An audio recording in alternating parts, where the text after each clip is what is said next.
Please sir. मैं एक शायरी बोलना था सर। क्या आप क्या बोलना चाहते हो? शायरी बोलना चाह रहे हैं। शायरी बोलना चाहते हो? माइक जरा। मेरे लिए? Yes sir. पक्का? हाँ, अब तो लीगल है।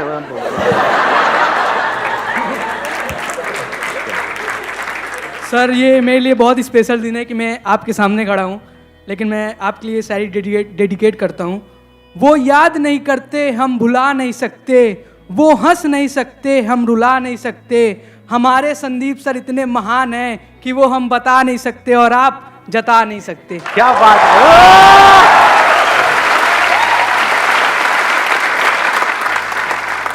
अब हम आगे बढ़े? ठीक है, अब हमारे पास में दो ऑप्शंस है। एक है हम Q&A सेशन करें, इसमें आप लोग अलग अलग क्वेश्चंस पूछेंगे, अलग अलग मैं जवाब दूंगा। दूसरा ऑप्शन ये है कि एक टॉपिक मैं आपको बताऊं जो आपकी एज ग्रुप के लिए बहुत रेलेवेंट है, उसी टॉपिक पे हम स्टिक रहें। तो कितने हैं Q&A वाले? वोटिंग कर लेते हैं। कितने हैं Q&A वाले जो चाहते हैं Q&A सेशन हो? 2 3 4 5 6। ठीक है। और कितने चाहते हैं कि एक टॉपिक हो उसी पे हम स्टिक रहें? ठीक है, तो उन 6 लोगों को मारो पीटो, उनको जो मर्जी, मेजॉरिटी विंस। सबसे इंपॉर्टेंट क्या है अभी आप लोगों की लाइफ में इस एज ग्रुप में? करियर। और करियर में सक्सेसफुल होने के लिए क्या ऐसा है जिसको अच्छे से यूटिलाइज करना जरूरी है, जिसको अगर आप वेस्ट करते हो तो पूरी लाइफ है? टाइम। सही लग रहा है टॉपिक? कि हम अपने टाइम को अच्छे से यूज कैसे करें, टाइम को वेस्ट ना करें, क्योंकि अगर ये टाइम निकल गया तो गया।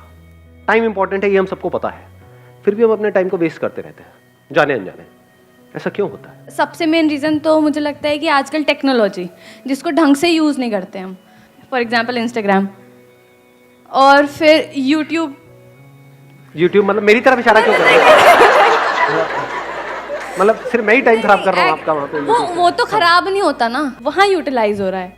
सो what you are saying is कि एक जो सबसे बड़ा रीजन आ रहा है निकल करके, दैट इज टेक्नोलॉजी। यानी अगर टेक्नोलॉजी को भी और स्पेसिफिक किया जाए, social media.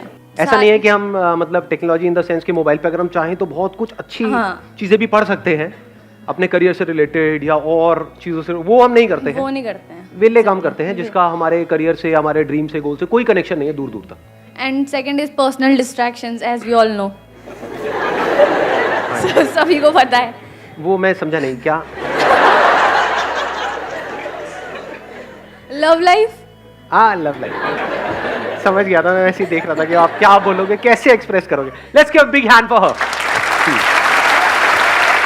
Thank you sir. नहीं।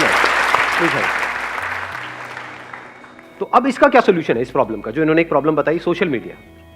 तो सोशल मीडिया से हम कैसे बचें? Because it is addictive. कुछ स्टडीज हुई हैं जहां से निकल करके आ रहा है, it is as addictive as alcohol and tobacco. और ये कोई इल्यूजन नहीं है, ये कोई मेरी थ्योरी नहीं है, ये फैक्ट है। कितने लोग हैं सोशल मीडिया पे? और सिर्फ यहां पर नहीं, कितने लोग हैं, मतलब हजारों हैं, लाखों हैं, करोड़ों हैं, ये ऑलमोस्ट पूरी की पूरी दुनिया है, ऑलमोस्ट सब है। और कितने कितने घंटे वहां पर स्पेंड कर रहे हैं? मिनिमम 2 से 3 घंटे मिनिमम। अगर एवरेज भी बोलूं तो 3 घंटे। इस 3 घंटे की रिटर्न क्या है? जीरो है, माइनस में है। इस सच को देख पा रहे हो? क्यों मैं ये कह रहा हूं माइनस में है? जीरो होती तब भी कोई दिक्कत नहीं थी, मतलब जीरो का मतलब हो गया न्यूट्रल, ना कुछ आया ना गया। यहां पे आया कुछ भी नहीं, जा रहा है बहुत तेजी से। सिर्फ टाइम नहीं जा रहा है, और क्या जा रहा है साथ में? एनर्जी जा रही है। देख पा रहे हो? इसको यूज करने के बाद में 4-5 घंटे बाद क्या होता है? बहुत एनर्जी आ जाती है अंदर से, या थक जाते हो?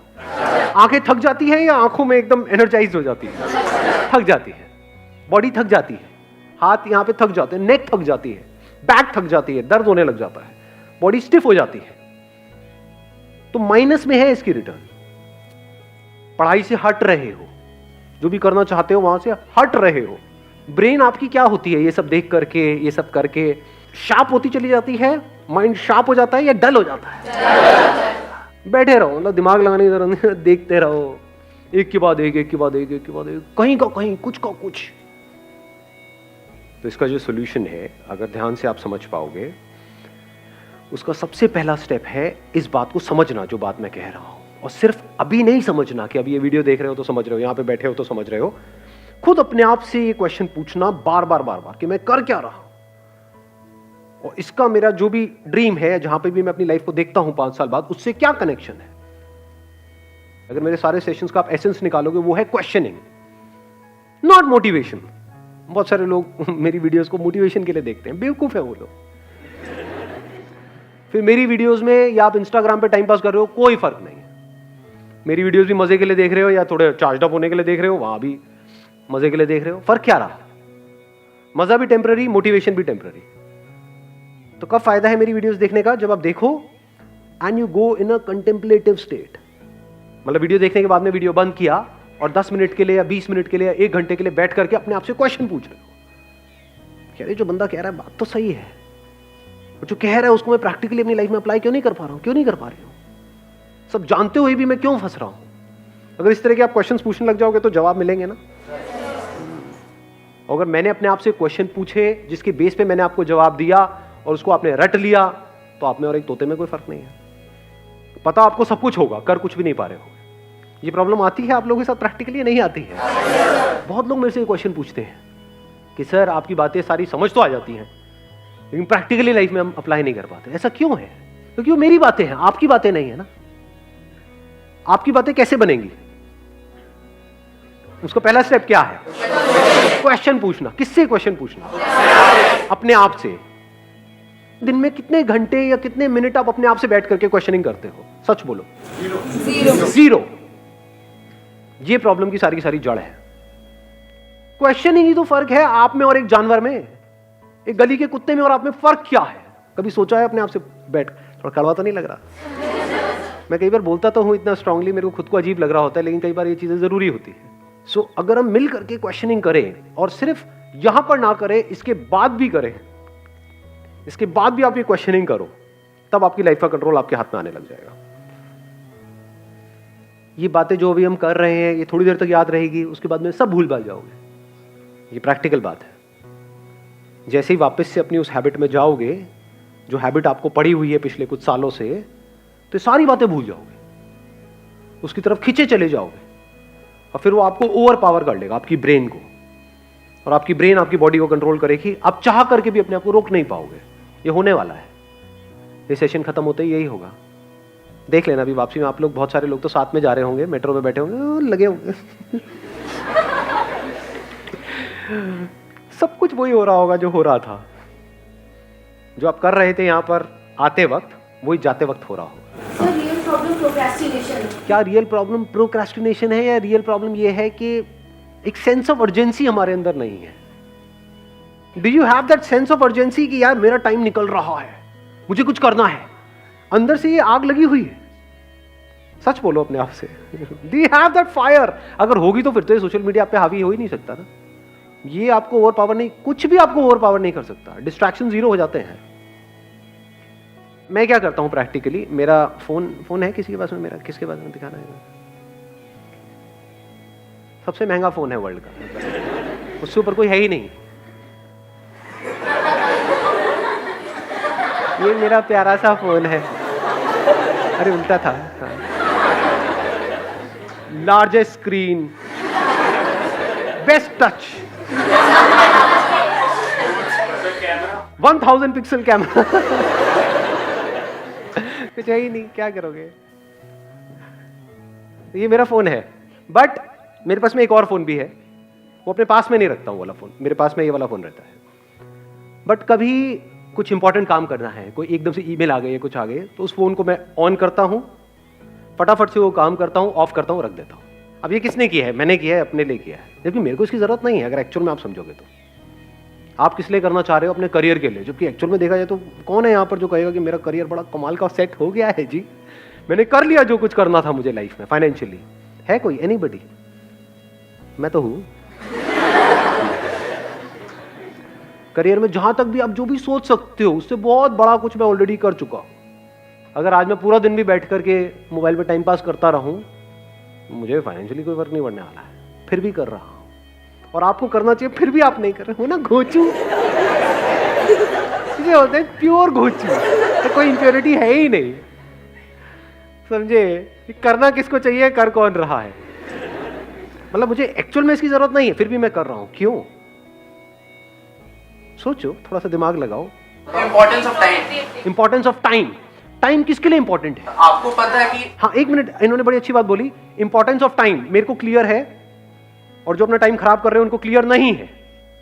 ऐसे लोगों को जानते हो जो सुबह से रात तक बस बैठे रहते हैं, टाइम पास करते रहते हैं। क्यों क्यों करते हैं? थियोरेटिकली तो उनको पता है टाइम इंपॉर्टेंट है, बट उनके सारे एक्शंस कह रहे हैं कि उनके लिए टाइम इंपॉर्टेंट नहीं है। क्यों? क्योंकि उनको कुछ करना ही नहीं है जिंदगी में। हाँ, बोलते हैं कि मेरे को ये करना है, एक्चुअल में कुछ नहीं करना। लाइफ में एक ऐसा पर्पस चाहिए जो इतना बड़ा हो कि आपको 1 मिनट के लिए भी चैन से बैठने ना दे। तो अब आप यहां से जवाब देख सकते हो कि मेरे लिए टाइम इंपॉर्टेंट क्यों है। बिकॉज मेरी लाइफ का एम क्या है, गोल क्या है? कोई गोल नहीं है। देयर इज एब्सोल्युटली नो गोल। जितने गोल्स थे वो मैंने अचीव कर लिए हैं। अभी भी क्यों टाइम को वेस्ट नहीं कर रहा हूं? बिकॉज पर्पस है। वो पर्पस क्या है कि इस इंसान होने का जो मतलब है, यानी I got this body, I got this brain, mind, this way of thinking, intellect, ये सब है ना, ये मेरे पास में है ना, इसकी जो हाईएस्ट पॉसिबिलिटी है उसको अचीव करना है मुझे। सर, ये जो आपके क्वेश्चंस और ये सारी जो चीज़ें हैं, मतलब कि आप बढ़ चुके हैं आगे from financial freedom, you have achieved the financial freedom, उसके बाद आप ये सब सोच पा रहे हैं। सबसे पहले तो हम लोग को फाइनेंशियली पहले फ्री और ये सारी चीज़ें जब हम लोग के दिमाग से हटेंगी, तभी तो फिर हम लोग ये सारी स्पिरिचुअलिज्म पर सोच पाएंगे। सर, अब आपने एक बड़ा अच्छा क्वेश्चन पूछा है कि भाई कि ये सारी बातें जो मैं कर रहा हूँ, ये स्पिरिचुअल बातें हैं, ये तो बातें तब है ना जब पेट भरा हुआ हो, जब हमारे पास में पैसा आ जाए, जब हमारे पास में उससे ज्यादा हो जितना हमको चाहिए, तब ये सारी बातें काम की है। नहीं, अगर आपका पर्पस हो जाता है ये जिसकी मैं बात कर रहा हूं कि जो भी ये इंस्ट्रूमेंट मेरे पास में है इसकी हाईएस्ट पॉसिबिलिटी को अचीव करना, तो क्या फाइनेंशियल फ्रीडम, फाइनेंशियली इंडिपेंडेंट होना इसका पार्ट है या नहीं है? It is one of the part, it is the most important part.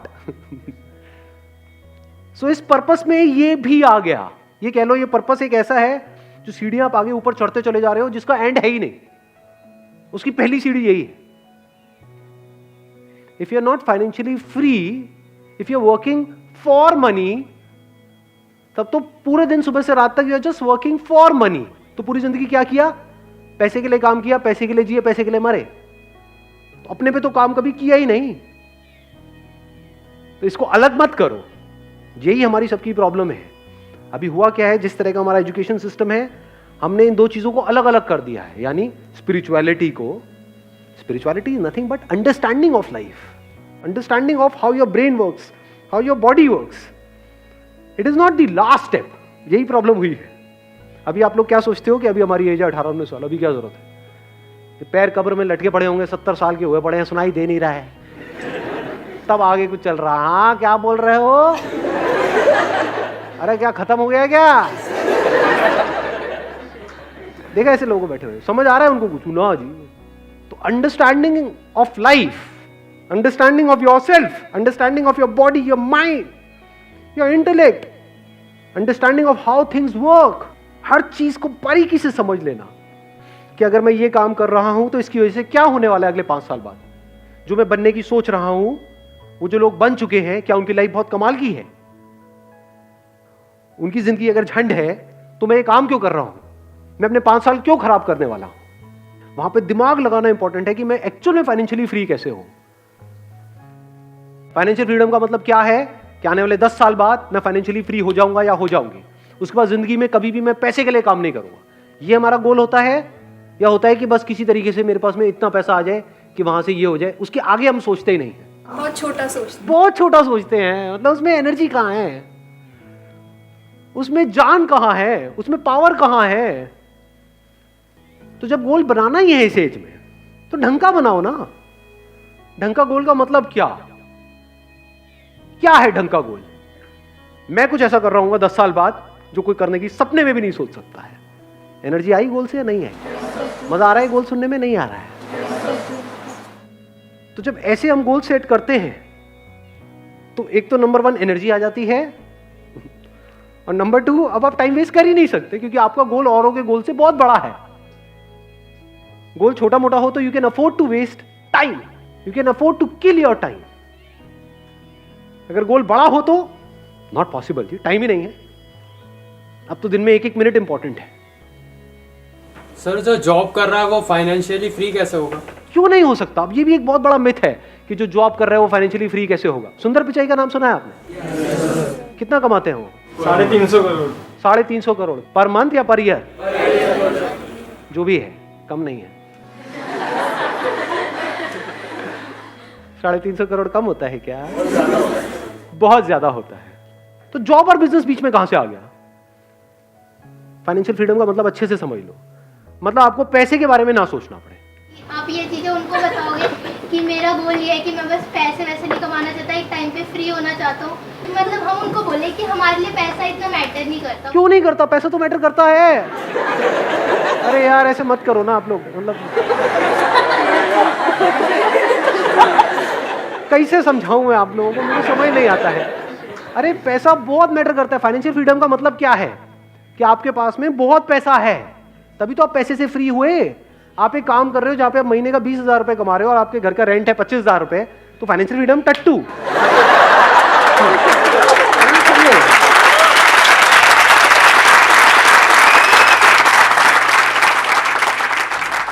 कुछ भी करने से पहले आपको पैसे की टेंशन ना हो। मतलब अगर आप किसी रेस्टोरेंट में जाओ तो आप राइट साइड में ना देखो, लेफ्ट साइड में देखो। सिंपल करता हूं। 250 रुपये, 180, 170, 5 रुपए अब भैया पापड़ नहीं, पापड़ नहीं। कभी भूल के भी ये मत समझ लेना पैसा इज नॉट इंपॉर्टेंट। अगर पैसा नहीं है आपके पास में तो ये सारी बातें जो मैं कर रहा हूं वो सब बेकार है। मैं क्या कह रहा हूं, गोल सेट करना ही है तो ढंग का गोल सेट करो ना। Discover the highest possibility, the highest potential of this. मैंने दिस तो कर दिया, मेरा मत डिस्कवर करने लगा। बैठ करके मेरे को देख रहे हो, मेरे सर ने कहा था दिस। सर आप कितने अच्छे हो, आप कितना अच्छा बोलते हो, सर आई लव यू, ये वो ऐसे फुद्दू काम नहीं करते। दिस मतलब this to achieve the highest possibility of this. ये पर्पस कभी भी अचीव नहीं होने वाला है, लेकिन मजा बड़ा आने वाला है। लास्ट मोमेंट भी जब होगा ना, मतलब ऐसा अंदर से पर्सनालिटी ऐसी बनती चली जाती है कि अगर एक्चुअल में आपको पता है कि हाँ मौत सामने खड़ी है और अब कुछ नहीं हो सकता है। एक बिल्डिंग में हो और पता है भूचाल आ रहा है, अब जब तक बाहर जाएंगे तब तक तो कांड ही हो जाएगा। बैठ करके देख रहे हो सब कुछ हिल रहा है, मरने वाले हैं, मरो, उसको भी देख रहे हो। So that is part of this purpose. Not just life, even death is the part of this purpose to discover the highest possibility of it. ज्यादा हो गया थोड़ा सा, कभी कभी होना चाहिए। Wish you all the very best. Thank you so much for coming.